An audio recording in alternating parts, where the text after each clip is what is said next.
Before we get started with today's Local Government News Roundup, some news from the VLGA. Registrations are now open for Fast Track 2026, the VLGA's national one-day annual conference focused on incivility and its threat to local democracy. This event will bring together stakeholders from across the local government sector to address the rise of incivility in public discourse and its impact on democratic processes. It will explore how hostile behaviour, misinformation and the erosion of respectful dialogue threatens the effectiveness, safety and integrity of local governance. Participants will examine the causes of incivility, its consequences for elected representatives, council staff and civic engagement, and examine practical strategies for fostering respectful communication and resilience in the face of hostility. Book before December 31 and secure early bird prices. To register or find out more, visit the events page of the VLGA website at vlga.org.au. Coming up today, a Victorian-first housing initiative launched. Ballarat refutes claims about a tender. The latest mayoral election results from Victoria. Liverpool's mayor on the stand at a public inquiry. More councils considering special rate variations. A community devastated by the loss of a century-old hall. Deficient procurement processes under the microscope at Douglas Shire. A proposal to merge Hobart and Glenorchy councils deferred. And a former Town of Port Hedland councillor suing the town. Hello, I'm Chris Eddy, back with more news from and about councils across Australia and beyond on the Local Government News Roundup. Also today, Honours student Georgia Forde joins me to talk about her research into the barriers to achieving gender parity at the elected level in Victorian local government. The Roundup is brought to you by the Victorian Local Governance Association with support from Symphony 3. Good to have you with us for episode number 521 of the Roundup. I'll get to all those mayoral election results very shortly. But first, making news this week, Frankston City Council is introducing two major housing initiatives to boost development and affordability. From February, major developments will get fast-tracked approvals in just 16 weeks. And from July, first home buyers will receive a $1,000 subsidy, a Victorian-first at the local government level. The council aims to deliver 33,000 new homes by 2051 as the population grows beyond 150,000. Darebin Council has approved a $7.5 million upgrade plan for High Street in Preston, under which the speed limit will be cut to 30 kilometres per hour.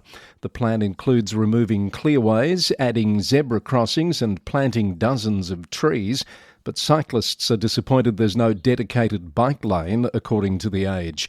The upgrade will require additional state and federal funding to complete over the next 3 years. The City of Ballarat has refuted claims a food waste processing tender was awarded to a company without proper EPA permits. The council confirms that Green Care Mulching's Ballyang site does hold the necessary permissions, though they're listed under a different company name. Fogo waste is currently being processed at the company's Geelong facility, while the Ballyang site undergoes upgrades. The Ballyang facility is expected to be operational next year, when compost from the Fogo collection program will become available to residents. A Victorian MP and a developer are urging Melton City Council to skip public consultation to fast-track approvals for a shopping centre in Mount Atkinson. ABC News reported the town centre was approved in 2017 as part of a plan for 8,000 homes and 19,000 jobs. But 8 years later, 10,000 residents still lack basic shops. The developer claims the $100 million project is shovel-ready, while residents face 40-minute round trips for essentials like bread and milk, raising concerns with member for Kororoit Luba Grigorovich. The council says it received 148 community responses and insists proper consultation is essential for such a significant project. A decision is expected in February.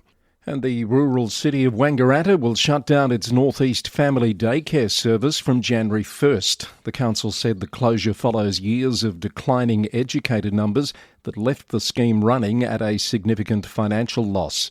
8 educators and around 40 families across Wangaratta and Indigo Shire will be affected. The council is working with another provider to help families and educators transition to alternative care arrangements. Now let's round up the latest mayoral election results from this week. We had 2 determined on Monday night. That was Cardinia Shire, where Councillor Brett Owen returns to the mayoralty, a position he has held in the past, and Liz Roberts was elected as Deputy Mayor. And Michael Goebel was re-elected for a second consecutive term at Wodonga City after a 2-way vote, with recently returned Councillor Ron Mildren, and Councillor Libby Hall was elected as Wodonga's Deputy Mayor. Yesterday, quite a few councils determined their leadership teams. Let's start at Macedon Ranges Shire, which held a morning meeting and elected Councillor Kate Kendall as Mayor and Councillor Cassie Borthwick as Deputy Mayor. Councillor Kendall has been acting Mayor since earlier this month after Councillor Dom Bonanno stepped aside, having admitted to speeding in the mayoral vehicle with a blood alcohol limit above the legal limit. Councillor Jordan Lockett has been elected the new Mayor of Moynes Shire Council. He was Deputy Mayor last year. He's joined in the leadership team by Councillor Myra Murray, who was elected Deputy Mayor. There were 2 nominations for each position, with Councillor Jim Dukas unsuccessfully contesting both. Councillor Kate Macon and Councillor Laurie Hickey have been re-elected as Mayor and Deputy Mayor of Corangamite Shire Council. It marks 3 consecutive years in the roles for both councillors. Councillor Geraldine Conady was nominated for both roles, which were decided by a 4-3 vote. Last night, Brimbank Council elected Virginia Takos as its new mayor, with Maria Kerr to serve as the deputy. Wangaratta Council has re-elected Irene Grant for another year as mayor, with Harvey Benton elected as deputy mayor. At Alpine Shire, the council has opted for a change, electing Gareth Graham as mayor. Sarah Nicholas steps back from mayor to deputy after unsuccessfully seeking another term as mayor. Indigo Shire Council has re-elected Councillor Jane Dowsley as Deputy Mayor for 12 months alongside Councillor Sophie Price, who is midway through a 2-year term as Mayor. And at Mansfield Shire Council, the leadership team has been maintained with the re-election of Councillor Steve Raby as Mayor and Councillor James Tehan as Deputy Mayor. They were the only nominations for their respective roles. There are 6 councils yet to elect mayors and deputies, with Nillumbik, Queenscliff and Tarwong expected to do so today, Latrobe and Horsham yet to come this week, and Frankston is expected to conduct its election next month. You can keep up to date with all those results on our Victorian Mayors page at the LG News Roundup website.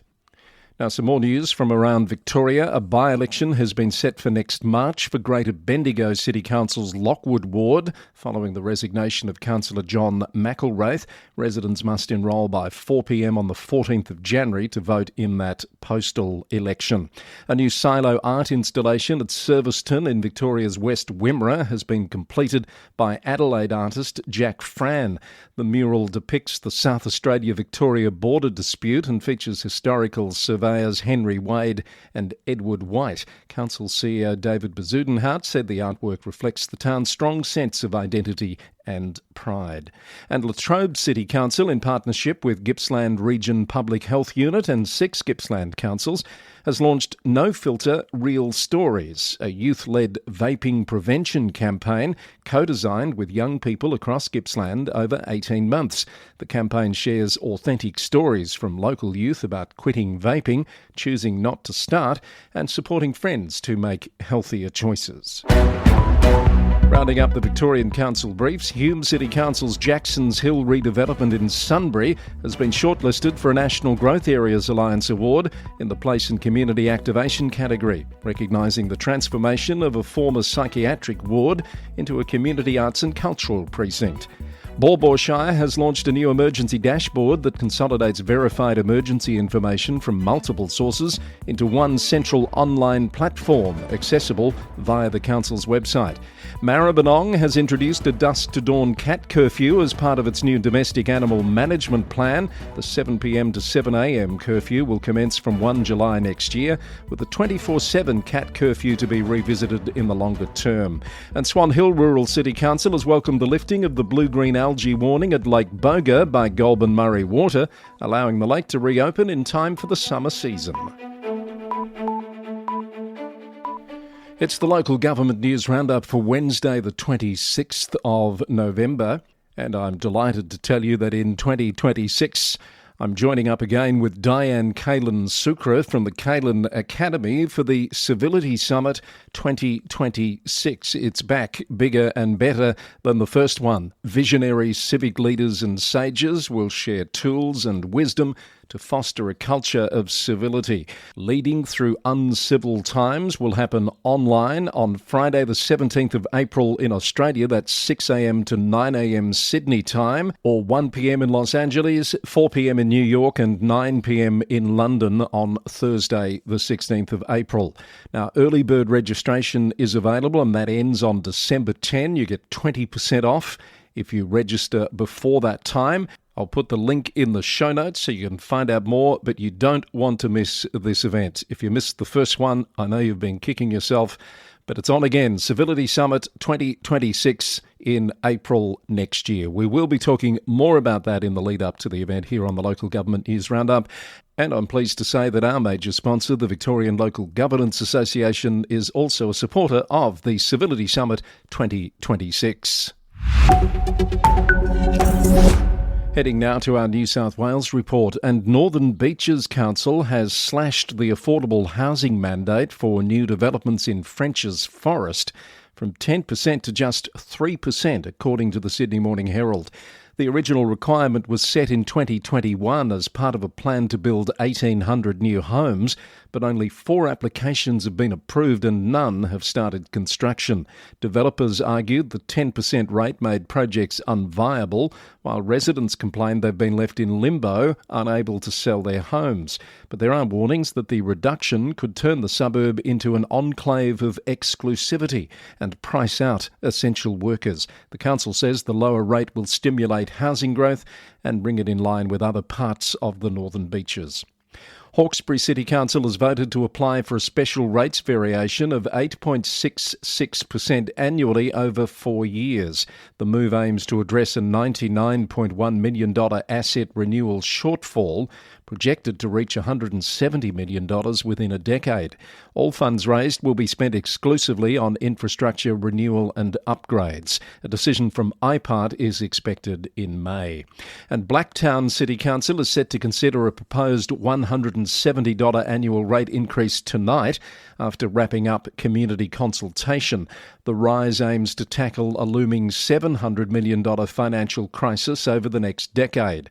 The Daily Telegraph reports on strong opposition from residents, while Mayor Brad Bunting says the increase is necessary to meet growing community needs and maintain services. Liverpool's Mayor Ned Manoon has defended his decision to sack Chief Executive John Ajaka after a heated budget meeting in 2024, under questioning at a public inquiry into alleged dysfunction and maladministration at the council. Despite forwarding joke messages about the incident immediately after the meeting, Manoon insisted he was upset and trying to de-escalate tensions. Mr Ajaka became the council's 10th CEO to be ousted in 8 years when he was terminated in May 2024. The Daily Telegraph reported on the latest developments from the continuing inquiry before Commissioner Ross Glover. Tweed Shire Council has voted to bring tourism services in-house when the current contract with DR Tourism ends in September next year. The annual $1.06 million investment will maintain current service levels, but with greater alignment across council departments, according to the council. DR Tourism has been commended for 7 years of award-winning work during challenging times. Muswellbrook Shire Council says the loss of the Wybong Hall to fire is heartbreaking for the local community. The hall, considered the heart of the Wybong community for more than a century, was destroyed in a blaze on Monday morning. Fire and Rescue New South Wales said the fire had been burning for some time before being reported.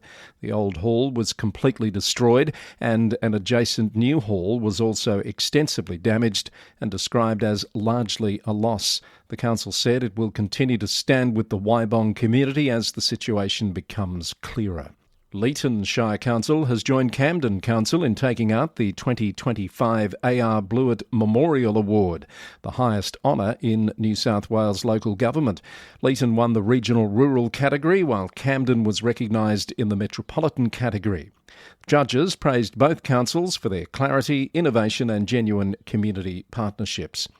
LG New South Wales and the Country Mayors Association of New South Wales have extended their Memorandum of Understanding to strengthen collaboration and amplify local government voices across the state. The agreement was signed at the annual conference and establishes a framework for cooperation on policy development, advocacy and information sharing. And Lake Macquarie City Council has launched a Youth Excellence Sponsorship Program, investing over $30,000 annually to support high-performing young people under 18. Mayor Adam Schultz says the initiative aims to break down financial barriers for families. More New South Wales Council briefs. The University of Newcastle is in negotiations to purchase Central Coast Council's former Gosford administration building and other CBD sites, with market offers paused for 4 months during this process. LG New South Wales is seeking expressions of interest from councillors for appointment to the New South Wales Local Government Boundaries Commission, an independent body that examines matters related to local government area boundaries. 2 commissioners will be selected from a panel of 8 nominees submitted by LG New South Wales. And Kiama Council's local housing strategy, adopted in July, has been endorsed by the New South Wales Government, confirming it aligns with state planning frameworks and demonstrates a well-considered approach to future housing decisions.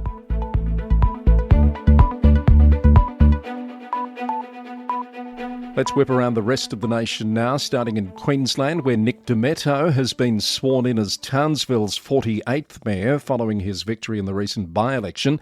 The former member for Hinchinbrook took the declaration of office on Tuesday in a special council meeting. The new mayor says he has just 2 years to deliver what most would be afforded 4, promising to fast-track policies and projects to bring pride and prosperity back to Townsville. The Queensland Audit Office has found significant deficiencies in procurement processes at Douglas Shire Council, according to the Cairns Post. 8 contracts were reviewed, revealing missing paperwork, cost blowouts and suppliers chosen without proper justification. Most issues stemmed from contracts following Tropical Cyclone Jasper in 2023. CEO Scott Osmond says any appropriate disciplinary action will be taken, while policies have been tightened and an independent review has been launched into high-value contracts. Mayor Lisa Scomazon released a statement in which she said the council is taking the matters seriously and expressed confidence in the CEO and leadership team as they, quote, tackle historical issues. Brisbane City Council is planning to increase building heights in Fortitude Valley as part of its Up Not Out housing strategy, according to the Brisbane Times. The current city plan is 15 years old, with buildings ranging from 8 to 30 stories. The updated plan will allow taller structures in some locations to support urban renewal while maintaining the area's entertainment and cultural focus. And Logan City Council has begun planting the second stage of man-made wetlands at the Cedar Grove Environmental Centre, which uses advanced membrane bioreactor technology to treat wastewater before filtering it through wetlands that absorb remaining nutrients. The Victorian-first facility features 7 hectares of wetlands, a 2.5 kilometre riverside walking trail and a native plant nursery. In Tasmania, Hobart City Council has voted to delay amalgamation talks with neighbouring Glenorchy, opting instead for an elector poll at the next local government election. Alderman Marty Zucco's proposal to create a merged Council of Clark was amended by councillors who want ratepayers to decide first, according to Pulse Tasmania. An evidence-based report examining the merger's implications will be commissioned before any vote takes place. The city of Victor Harbor in South Australia has taken direct control of the Victor Cinema from Country Arts SA. CEO Victoria McCurdy said the cinema is one of few remaining heritage cinemas operating in South Australia, and the move is part of a long-term plan to create an arts and culture hub linking the cinema, town hall and art space. All current staff have been invited to stay on under council management. Councillor Stephen Ripp has been appointed as the Walkerville Council's new Deputy Mayor for 12 months. Councillor Ripp has a decade of experience in governance and executive support across not-for-profit and public sectors. He takes over from outgoing Deputy Mayor Jay Allenson. And in Western Australia, the former Town of Port Hedland councillor Talona Pitt is reportedly suing the town and some former council colleagues, alleging a conspiracy to unlawfully remove her from office.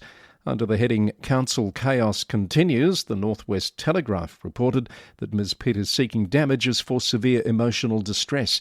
No official comment from the council yet, which is due to meet today with the appointment of an acting CEO on its agenda.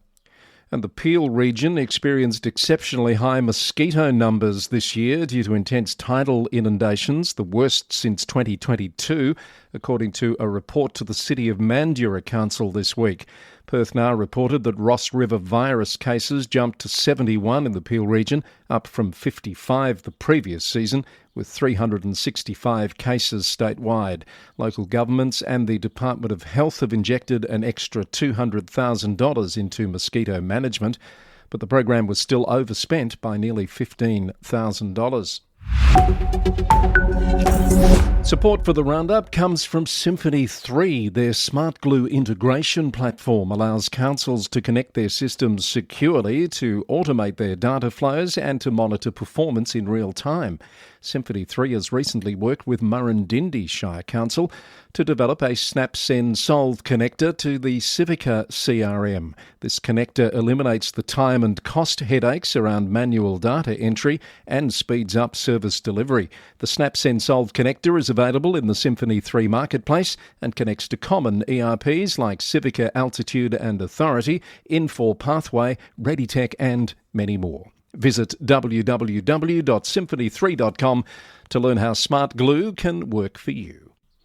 Coming up soon, Roundup Extra with my guest Georgia Forde, but right now the global report and big news out of New Zealand, which is scrapping regional councils in a major local government overhaul, reported by Radio New Zealand.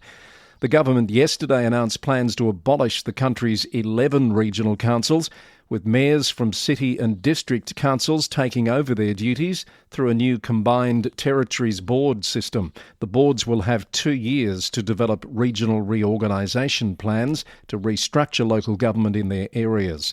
Ministers say the changes will reduce duplication and put downward pressure on rates, but they can't guarantee that current regional councillors will serve their full terms.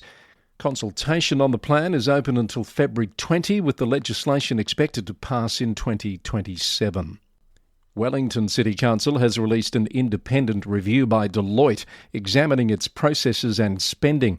Chief Executive Matt Prosser commissioned the Future Fit report in August to identify opportunities for improved performance and rates affordability.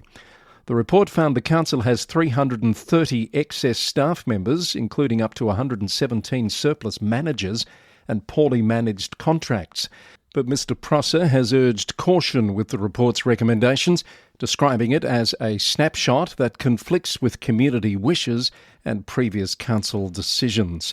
He says the council has already removed 58 roles and implemented tight vacancy management as part of cost-saving measures, and operational improvements are also underway, but technology-focused efficiencies require significant investment. Let's go to the UK, where several London councils, including Kensington and Chelsea, Hackney, Westminster and Hammersmith and Fulham, have been targeted in cyber attacks in the past 48 hours, according to BBC News. Westminster City Council has shut down all networks as a precaution, while Hackney has raised its threat level to critical. The attacks have disrupted IT systems, and councils are working with cyber specialists to restore services and protect data. A Cambridgeshire County Council worker has been sacked after falsifying documents that left the authority vulnerable to a £93,000 fraud. BBC News reported the employee failed to verify a bank detail change request, claiming they'd called the supplier when they had not. A fraudster had compromised the supplier's email account and requested the change, with 4 payments made before the scam was discovered in May. The council has strengthened its verification processes and reported the incident to police, though the funds are lost and the suspect has fled the country. And a council in Northern Ireland has voted unanimously to rename Prince Andrew Way in Carrickfergus, the first UK council to do so, according to Sky News. The decision follows the King's removal of his brother from public life over ties to convicted pedophile Jeffrey Epstein. Councillors at Mid and East Antrim Council say the name change is sad but necessary, given Andrew's alleged actions. And in Canada, lots of councils dealing with challenging budget situations. Edmonton homeowners will pay an extra $230 a year from next year as the city tables its budget with a 6.4% property tax increase, as reported by CTV News. City staff say they've worked to keep costs down despite tens of millions in inflation pressures, but some services like bus and facility cleaning will see cuts. The council is debating the budget next week with little room for major changes in the final year of its 4-year budget cycle. And Halifax Regional Municipality is staring down a proposed 10.5% property tax increase to support an $88.9 million budget increase. But Mayor Andy Fillmore says people simply can't afford it, especially with rate increases from Halifax Water and Nova Scotia Power. Councillors are searching for cuts in an already bare-bones budget. Those deliberations are underway now. Joining me on Roundup Extra today is a recent honours graduate in politics and policy studies, Georgia Forde, who's been looking at the challenges and the barriers to women being elected to councils in Victoria, and I guess once they are elected, whether they stay elected and want to hang around. Georgia, hello and welcome to the Roundup. Hi, good morning, Chris. Thank you so much for having me today. Good to have you here. This is a pretty interesting topic that's been around for quite some time. And of course, we know that there was an aim to get to gender parity at the last local government elections in Victoria, and that didn't happen. Was that one of the prompts for you doing this particular piece of research? Yes, of course. So that actually formed my entire research problem. The state government had obviously set a target of 50-50 parity to be achieved by 2025. And this number kind of fell short at the last election, around 43%. So that kind of informed the entire study of why has this fallen short. And that 43% actually, did it go slightly backwards on the previous term? I believe so, yes. So there are about 280 women elected in the 2024 election, which was a slight increase in numbers, but as there was an increase in available seats, this kind of stagnated the percentage a little bit to be slightly under the previous year's election results. I guess that's an important point to make because so many councils went to single-member wards at this last round of elections, and the individual elections that were being held was a much greater number than previous. That was one of my key points that I did look at throughout my thesis, was that how much of an impact does the change from many wards being multi-member to single-member, how does that impact the electability of women? Because for one, the international scholarship suggests that single-member wards are less favourable for female election, but in the 2024 elections, we can see that it actually didn't have a substantial impact as what would be expected. Right. Okay. Georgia, where does your interest in this come from? What's your background? Yeah, of course. So I did a Bachelor of International Studies, so very focused on global affairs and politics. And then I kind of wanted to narrow my focus down to Australia, and I wasn't too sure where to go from there. So in my undergrad year, I did a internship with ALGA Victoria, so the Australian Local Women's Government Association, the Victorian branch. I just did admin and planning, marketing tasks. And my real passion was sparked when I attended the 2024 Women's Networking Dinner that was hosted by LG Pro, where I met so many inspiring, dedicated women to this sector. And it made me realize that I'd really like to contribute something myself. So I really just have a passion for democratic fairness and retrofitting institutions so that they can better serve the community and reflect the diversity within communities. So you've identified some challenges and barriers. What is your takeaway here as to the issues, I guess, that we should be looking at to try and ensure a more level playing field? Yeah, of course. So following on from electoral systems and noticing that the electoral system isn't as constraining to women's electability as what the scholarship would suggest. So from there, I decided to look at factors of culture. So my big empirical study during the thesis was a thematic analysis of newspaper articles.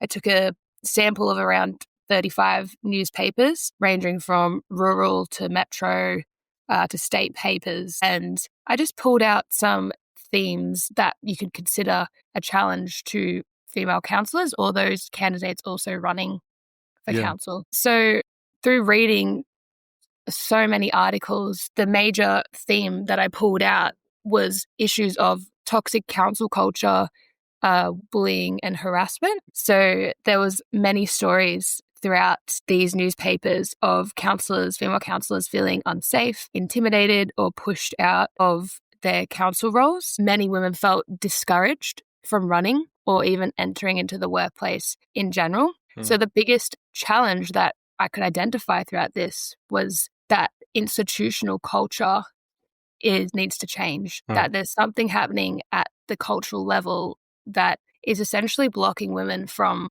wanting to be councillors or to stay on council for more terms. So you're suggesting that cultural issue is within council organisations and where the elected members are already sitting, or is it a broader issue that brings in community attitudes as well? Yeah, so it's actually a bit of both. The newspaper articles that I engaged with talked a lot about the actual council bodies themselves and the behaviour of other councillors towards women.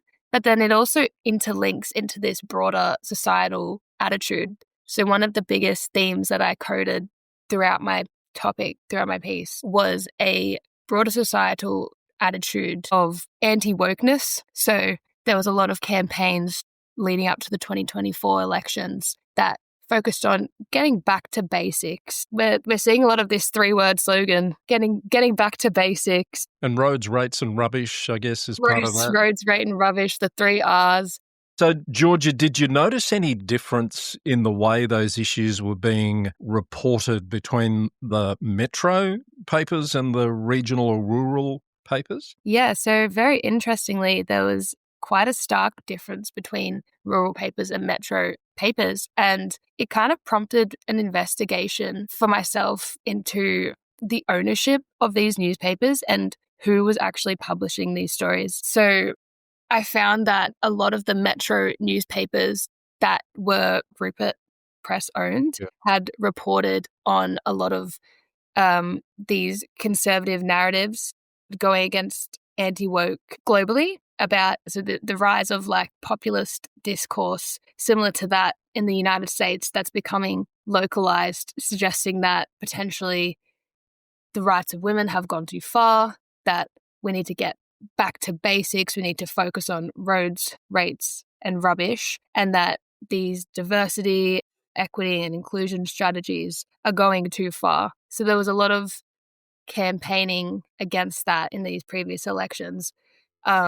There's actually a large body of literature by Mark Chu and Catherine Busbridge called the translocalization of the anti-woke agenda. So a lot of local communities are jumping on that bandwagon of rejecting these diversity standards that a lot of the state government are trying to bring in. And it does really frame the question as how about media objectivity and how does the media influence our elections? How does it influence our communities through newspapers and media to make these decisions, these voting decisions? I guess that's a bit of an open question, though, then. What did this sort of reporting have in terms of an impact on the way people voted? Because, as we said, the number of women being elected, while it didn't increase, it didn't go back too much. So I don't want to put words in your mouth, but we're not drawing a conclusion that it actually created a huge deficit that perhaps wasn't already going to be there. Yeah, no, it hasn't created a huge deficit. So that, I guess, in a sense, is positive. I think there's still a lot of work to be done to change not only the attitudes of the broader public, but also the attitudes within institutions themselves. I think we need a lot more accountability for poor behaviour and, consequences and bigger consequences for councillor misconduct. And then also, this is probably more broad, but media accountability. So there was a lot of sensational reporting on women in politics. And I think over time that does erode the attitudes of the public. And when you're hearing this from overseas and state and all of that, over time, the public attitude has started to sway with what the media has kind of is biasing. Georgia, I noticed you've been talking a bit on LinkedIn about your paper and the findings that you've made. Have you had people reach out and want to talk to you about where this research might go next and how it could be used? Yeah, so I had a lot of female councillors that would love to read my work, and I personally would love to extend this research project, whether that be a PhD or a master's. I'm not sure if that's on the cards yet, but it's quite well placed for further research because I think the key thing that we need is a longitude study between the 2020 to 2024 elections. It's a very short term to make any conclusive decisions or conclusions about the issue. So a longitude study over the next 10, 15 years to see whether or not we can meet this 50-50 target would be really necessary. And just on top of that, there is very small amount of literature on local government. And that was a big reason as to why I decided to focus on this topic, because when I was researching and looking through papers, local government makes up such a small part of this research. There's so many state and federal research papers, whereas local government is quite reliant on grey literature, so statistics from the MAV or statistics from VLGA.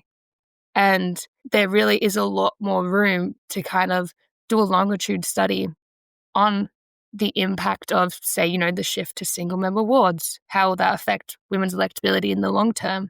But then also, if we do improve the culture within these institutions, how then that has an impact? And if we don't improve the culture, can we go backwards? So I think there's a really big gap here for further research. It would be remiss of me not to point out that the VLGA, who sponsor this podcast, has been working for some time with some academic partners on some research in this space. Do you see that? Have you looked at that? And is that complementary to what you've been looking at here? Yeah, of course. So my supervisor, Dr. Amy Nethery, on my thesis was actually involved in some of the research on single-member wards and how that does impact women's electability. And again, their studies were inconclusive, but as of now, they suggested that it has made little change. So I was aware of that, and I did cite that quite a bit throughout my thesis as well. But the major insight from the academics at Deakin that were involved was also that how there is such a divide between rural and metropolitan councils, as in there's a lot less women being elected on rural councils, and whether that kind of echoes this populist discourse. It's translocalized to rural areas more so than metro regions as well. Yes, and it also occurs to me that this issue and this research is transferable to other jurisdictions too, because I think in New South Wales there's at least one council that doesn't have any female representation, and I think most of the other states are probably still lagging behind Victoria in terms of that 43% figure. So still a lot of work to be done. Georgia, it's been great to speak with you. Well done on taking this on. Not an easy topic to distill, and I'd love to keep in touch and see what more you can do in this space in the years ahead. Yeah, fantastic. Yeah, it's definitely something to pursue, but for now I think I'd love to start some work in the sector and get a bit more knowledge and experience and firsthand, develop those skills first. But do you have ambitions of running for council yourself? Potentially, not anytime soon. It would definitely be a down the line thing. So potentially.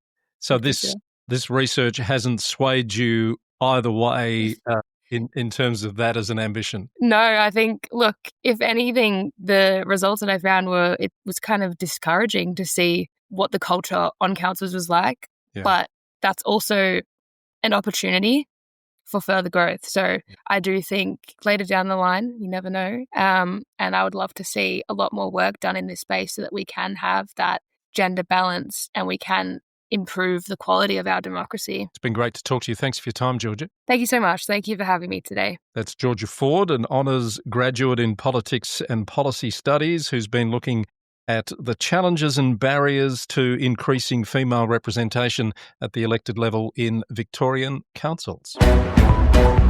And that's your Wednesday edition of the Local Government News Roundup. You'll find more breaking news online at lgnewsroundup.com, and the transcript to this episode will be there as well. You can also find it in your podcast player. This was edition number 521, recorded on the morning of Wednesday, the 26th of November, 2025. The podcast is brought to you by the Victorian Local Governance Association, the national broadcaster on all things local government, with support from Symphony 3, simple, connected customer experiences. We record 3 times a week on the land of the Wadawurrung people of the Kulin Nation in the city of Greater Geelong, Victoria. Back with you on Friday with more. Until then, thank you for listening and bye for now.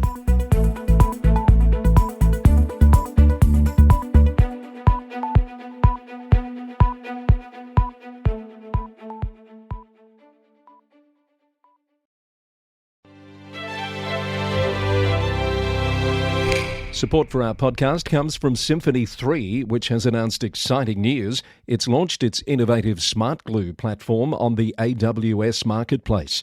That makes the secure and affordable integration solution accessible to government agencies worldwide. The platform includes over 50 pre-built connectors specifically designed for public sector systems, government APIs, enterprise solutions and AWS services to transform citizen experiences by breaking down data silos.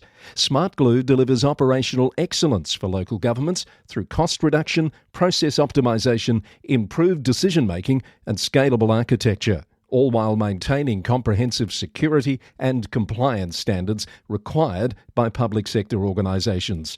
Get in touch to see how Symphony 3's expanded team and solutions can support your goals. Head to symphony3.com to find out more.